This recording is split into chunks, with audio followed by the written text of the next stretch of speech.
Сегашното решение за гласање на диаспората е скапо и не привлекува гласачи од странство, па партиите мора да го сменат за да ги штедат парите на граѓаните, вели Филков. Македонија е сиромашна држава, а по околу 500 милиони евра секоја годишна позајмуваме од страна, за да можеме дупката во буџетот да ја затвориме и секој денар е добре дојден. Станува збор за скоро 1 милион евра. Македонија ги нема тие пари за неколку гласа.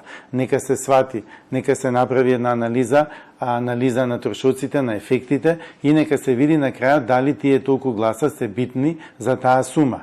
Па постои онлайн гласање, па постои што велите има секоја година ДИК избира и пиар агенција, па може да се насочи тие активности за односи со јавноста кон диаспората повеќе да гласаат, за тој глас да добие поголема тежина. Но од каде толкава сума? Според договорот кој го подпишале ДИК и избраниот понудувач со најниска цена, Newways, стои дека тие требало да организираат превоз на најмногу 248 лица, членови на избирачки одбори во вкупно 31 град низ светот. За секое место по максимум 8 луѓе. Требало да им обезбедат најмалку едно ноќевање во хотел со минимум 3 звездички, во непосредна близина на конзуларното представништво каде што се гласа или каде има ефикасен јавен превоз за разлика од Скопје. Цените варираат за ова услуга од град до град. Најевтини хотелски соби има во Приштина, иако за таму, како за уште 8 други блиски балкански дестинации, превозот бил со комбе.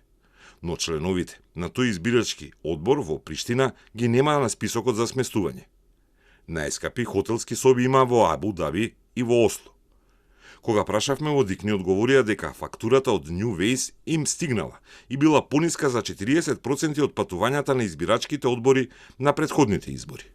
Потврдија дека на далечните дестинации, како Австралија, Америка, Кина, Канада или Емирати, избирачкиот одбор не се враќал, туку останувал 2 недели.